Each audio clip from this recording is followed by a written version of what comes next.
Daily, weekly और monthly राशिफल के साथ साथ ज्योतिष, वास्तु, मंत्र आदि से जुड़ी वीडियोस रेगुलरली पाने के लिए चैनल को अभी सब्सक्राइब कीजिए और बेल नोटिफिकेशन पे भी क्लिक कीजिए ताकि नई वीडियो की नोटिफिकेशन आपको समय पर मिल जाए।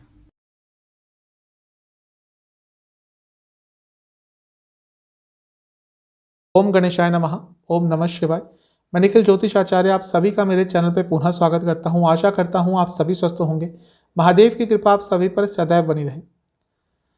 ये वीडियो है धनु यानी कि सजिटेरियस के नवंबर 2022 के मासिक राशिफल के बारे में। एक सामान्य विश्लेषण होता है आपके जीवन के जितने भी प्रमुख एस्पेक्ट्स होते हैं, जैसे कि general predictions, career, business, love life, married life, student, सेहत, इन्वेस्टमेंट, इनकम आदि, इन सब पर इस पर विश्लेषण होता है। और वीडियो के अंत में एक उपाय भी बताया जाता है जिससे महीने की सकारात्मकता में वृद्धि होती है। कहाँ से देखिए राशिफल? देखिए, लग्न और राशि से अलग अलग राशिफल नहीं बनते। ये आपके ऊपर है आपको कहाँ से बेटर रिजल्ट मिलते हैं, वहाँ से देखिए। मेरे हिसाब से लग्न से ही हमेशा बेटर रिजल्ट मिलते हैं। इन केस आपको लग्न नहीं पता तो आप अपनी चंद्र राशि से इसको ऑब्जर्व कर सकते हैं। तो शुरुआत करते हैं आने वाले महीने के धनु के मासिक राशिफल का जनरल प्रेडिक्शंस के साथ करेंगे। जनरल प्रेडिक्शंस के साथ लग्न को देखेंगे। लग्न में किसी ग्रह का प्रभाव जो पड़ रहा है वो है मंगल, क्योंकि मंगल वक्री होकर 11-12 तारीख तक लग्न को देखेंगे, लेकिन उसके बाद वो पतित हो जाएंगे। एक बहुत अच्छी चीज़ जो आपके साथ इस महीने हो रही है नवंबर में, वो ये है कि आपके जो लग्न के स्वामी जो जुलाई के अंत से वक्री चल रहे थे, वो इस समय इस महीने मार्गी हो जाएंगे। तो यहाँ से बहुत अच्छी आपके जीवन में सकारात्मकता आती हुई दिख रही है। जब लग्न के स्वामी वक्री होते हैं तो सेहत हो, फाइनेंसेस हो, हर कार्य में कुछ ना कुछ विघ्न आते हैं, बाधाएं आती हैं। माता जी की सेहत भी यदि थोड़ी बिगड़ रही थी या घर में संबंध बिगड़ रहे थे तो उन सब चीज़ों में सुधार होगा। मंगल की दृष्टि जब तक वो पतित नहीं होते तब तक तो बनी रहेगी, उसके बाद भी बनी रहेगी, लेकिन दोनों जो दृष्टियां होंगी उसमें बहुत फर्क होगा, क्योंकि जो पहली दृष्टि उनकी बन रही है वो 7वीं दृष्टि है और वो 7वें घर से ही बन रही है। लेकिन जो उनकी दूसरी बात दृष्टि बनेगी जब वो पतित होकर वृषभ में गिर जाएंगे, उनकी 8वीं दृष्टि होगी 6ठे भाव से।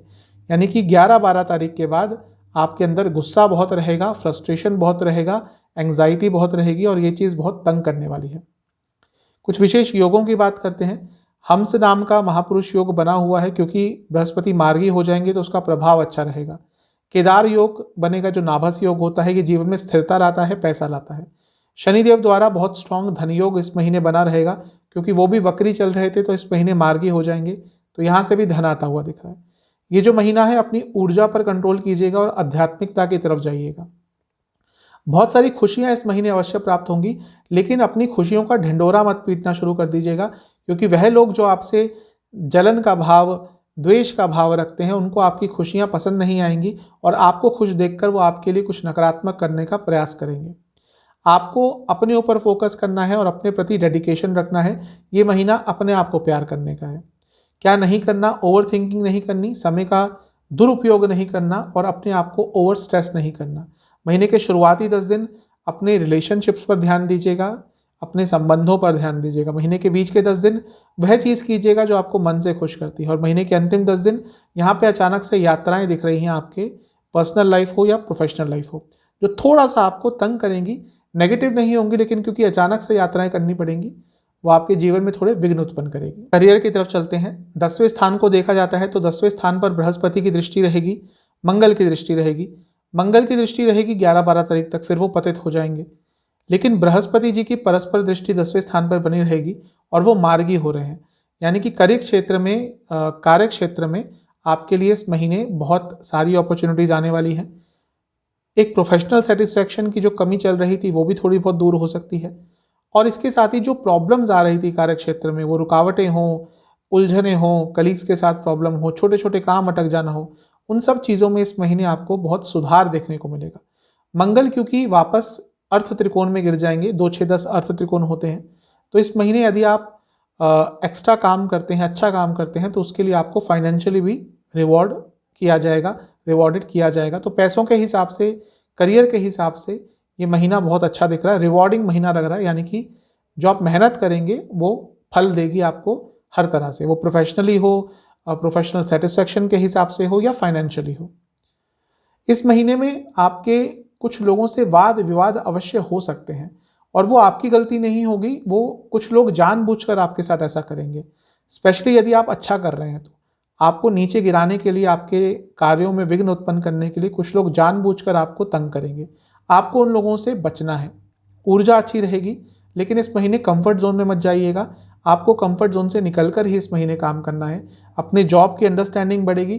थोड़े अप्स एंड डाउन्स महीने के अंतिम भाग में आ सकते हैं। आपको चीज़ों को स्थिर रखना है। क्या नहीं करना?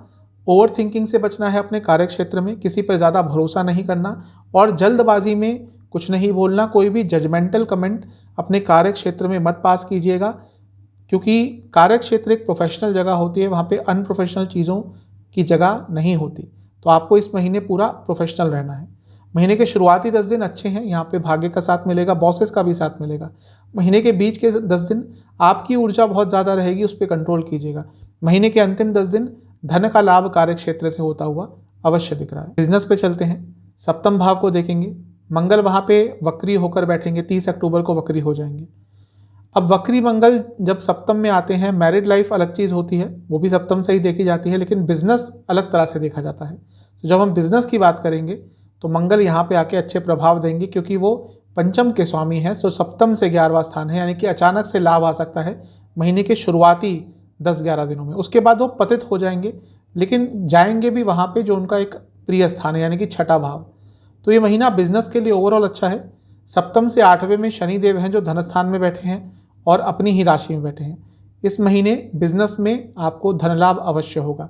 नई शुरुआत के लिए महीना अच्छा है, आगे बढ़ने के लिए महीना अच्छा है, कम्युनिकेशन गैप जो आ रहे थे उनको पूरा करने के लिए महीना अच्छा है, और इसके साथ अपने कार्यों को पूरा करने का, जो कार्य अटक रहे थे उसको पूरा करने के लिए महीना अच्छा है। बिजनेस की गुडविल बढ़ेगी और इसके साथ ही आपके बिजनेस को बहुत मान सम्मान, अगर आप मार्केटिंग पे पैसा लगा रहे थे तो उसके भी अच्छे रिजल्ट आपको इस महीने देखने को प्राप्त होंगे। ओवरऑल ये महीना आपके बिजनेस के संबंध में बहुत अच्छा है। क्या नहीं करना? आपको किसी नए व्यक्ति को इन्वॉल्व नहीं करना अपने बिजनेस में, वो पार्टनरशिप हो, एसोसिएट हो, इस महीने मत कीजिएगा। आपको किसी पर विश्वास नहीं करना, क्योंकि धोखा आपको मिल सकता है इस महीने। और इसके साथ ही आपको पर्सनल लाइफ को अपने प्रोफेशनल लाइफ से दूर करके रखना है, दोनों को मिक्स मत कीजिएगा। महीने के शुरुआती 10 दिन बहुत अच्छे दिख रहे हैं। महीने के बीच के 10 दिन थोड़ा तबीयत खराब हो सकती है, उसका एक नेगेटिव इम्पैक्ट पड़ सकता है, वरना समय अच्छा रहेगा। महीने के जो अंतिम 10 दिन हैं, यहाँ पे भी आपके बिजनेस में पूरी अथॉरिटी रहेगी, पैसा आएगा। यदि आप कंप्यूटर्स, टेक्नोलॉजी, एग्रीकल्चर और इंटीरियर से जुड़ा कुछ भी बिजनेस करते हैं, महीना अच्छा है। चलते हैं इनकम, इन्वेस्टमेंट, एक्सपेंसेस की तरफ। इनकम के लिए महीना अच्छा दिख रहा है, क्योंकि शनिदेव धन स्थान में बैठे हैं और लाभ स्थान में शुक्र बैठे हैं, जो शुक्र लाभ स्थान के ही स्वामी हैं। अब केतु क्योंकि लाभ स्थान में है, तो पिछले कुछ महीनों से जितना आप पैसा एक्सपेक्ट करते थे उसमें थोड़ी गिरावट आ रही होगी, वो तो प्रभाव रहेगा, लेकिन ओवरऑल पैसा अवश्य आएगा। इन्वेस्टमेंट महीने के शुरुआती 10 दिन बहुत अच्छे हैं। महीने के बीच के 10 दिन जो हैं वो थोड़ा सा प्रॉब्लमेटिक हो सकते हैं। आपका ध्यान नहीं लगेगा एक तो, दूसरा गलत निर्णय ले सकते हैं। महीने के अंतिम 10 दिन भी अच्छे हैं, लेकिन यहाँ पे बड़ा इन्वेस्टमेंट मत कीजिएगा। खर्चे, देखिए 12वें घर में बहुत सारे ग्रह आ जाएंगे इस महीने। 2 ग्रह तो 12-13 तारीख के आसपास आ जाएंगे, शुक्र और बुध, और एक ग्रह सूर्य भी 16 नवंबर को आ जाएंगे। तो खर्चे तो इस महीने बढ़ेंगे। ओवरऑल खर्चे आपके अचानक से बढ़ेंगे, कई चीज़ों पर खर्चे करने पड़ेंगे। एक नहीं, कई तरह की आपको चीज़ों पर अचानक से खर्चे बढ़ेंगे, जो आपको थोड़ा सा चिंतित अवश्य कर देंगे। अपने घर पर, प्रॉपर्टी पर, वाहन पर ओवरऑल इस महीने बहुत खर्चा होने वाला है। अब देखते हैं कहाँ कहाँ खर्चा हो सकता है। आपको अपनी फैमिली पर, अपने रख रखाव पर, अपने सोशल स्टेटस पर बहुत खर्चा महीने के शुरुआती 10 दिनों में करना पड़ेगा। महीने के बीच के 10 दिनों में थोड़ा खर्चों की जो गति है बहुत तेज़ हो जाएगी। आपको कभी कभी समझ नहीं आएगा कि पैसा जा कहाँ रहा है। इसमें प्रॉपर्टी संबंधित कुछ खर्चे भी दिख रहे हैं। घर से संबंधित, घर के रखरखाव पर, गाड़ी के रखरखाव पर खर्चे अचानक से महीने के बीच में हो सकते हैं। और जो महीने का अंतिम 10 दिन का भाग है, यहाँ पर यदि आपके बच्चे हैं तो उन पर थोड़ा खर्चा आपको अत्यंत करना पड़ सकता है। लव लाइफ पे चलते हैं। नो कॉन्टैक्ट सिचुएशन से बात करेंगे। महीना बहुत अच्छा नहीं दिख रहा। महीने के मध्य भाग में लगेगा कि चीज़ें ठीक हो सकती हैं, लेकिन वो एक भ्रम ही होगा, संभावना बहुत कम है। बल्कि एक अच्छी चीज़ ये होगी कि महीने के अंत तक आते आते आपको श्योर हो जाएगा कि जिनके साथ आप बातचीत दोबारा चालू करना चाहते हैं शायद नहीं संभावना है, तो आप एक फिर नई डायरेक्शन में जा सकते हैं। चांसेस कम है इस महीने नो कॉन्टैक्ट सिचुएशन के ठीक होने के। नया रिलेशनशिप स्टार्ट हो सकता है, उसकी संभावना पूरी है, लेकिन जल्दबाजी से बचिएगा। एक डेस्परेट सा डिसीजन आप ले सकते हैं नया रिलेशनशिप स्टार्ट करने का, जो शायद बहुत लंबा ना चले, इसलिए जल्दबाजी में नया रिलेशनशिप स्टार्ट करने के बारे में मत सोचिएगा। जो लोग ऑलरेडी रिलेशनशिप में है, देखिए राहु पंचम भाव में है, पंचम स्थान को देखा जाता है, तो अट्रैक्शन फिजिकल लेवल पर बन रहा होगा लेकिन इमोशनल लेवल पर नहीं।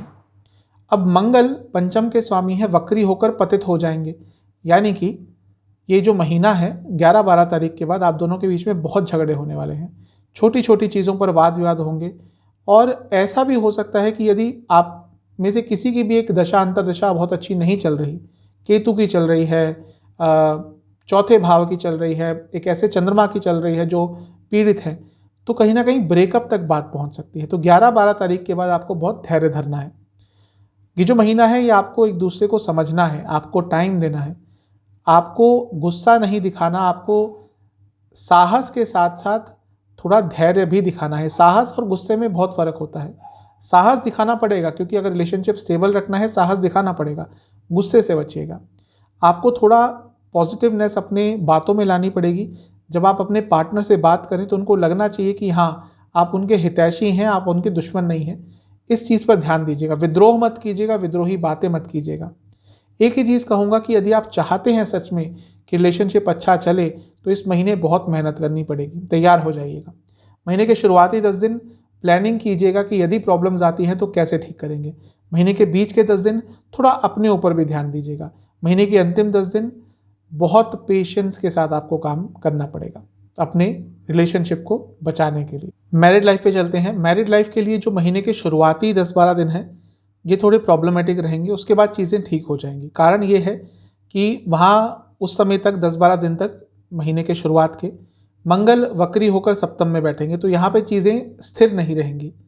सप्तम से अष्टम में शनि ऑलरेडी हैं, वो भले ही धन के लिए अच्छे हों लेकिन मैरिड लाइफ के लिए अच्छी स्थिति में नहीं है। एक अच्छी चीज़ है कि बृहस्पति जो कि लग्न के स्वामी है वो मार्गी हो रहे हैं, तो उसका प्रभाव थोड़ा अच्छा आना शुरू हो जाएगा। तो इमोशनल लेवल पर थोड़ा कनेक्शन सही रहेगा, जिसके कारण प्रॉब्लम्स जो आ भी रही होंगी उसमें गिरावट बहुत आने वाली है। ये महीना बहुत बदलाव के साथ आएगा आपकी मैरिड लाइफ में। आपको स्थिरता बना के रखनी है अपने तरफ से और आगे के बारे में सोचना है। इसका मतलब ये है कि अभी जो प्रॉब्लम्स आ रही हैं उनके बेसिस पर कोई निर्णय नहीं लेना। संभावना है कि बहुत बार लड़ाई झगड़े होंगे, लेकिन उसके बेसिस पर आपको ये नहीं सोचना कि भाई नहीं मैं इस व्यक्ति के साथ आगे नहीं रह सकता या नहीं रह सकती। आजकल क्योंकि मैं कंसल्टेशंस करता रहता हूँ और इतने मैरिड लाइफ की प्रॉब्लम्स आती हैं, मुझे कहीं ना कहीं लगता है, ये मेरा पर्सनल थोड़ा सा एक पॉइंट ऑफ व्यू है कि थोड़ी सहनशीलता की सब में कमी हो गई है। तो इस महीने आपको थोड़ा सहनशील बनकर रखना है। एक मैरिड लाइफ जो होती है, एक मैरिज होती है, वो भी एक तरह का कॉन्ट्रैक्ट ही होता है, एक पार्टनरशिप ही होती है। हर व्यक्ति को, दोनों को ही कहीं ना कहीं कॉम्प्रोमाइज़ करना ही पड़ता है। तो ये महीना कॉम्प्रोमाइज़ का ही है।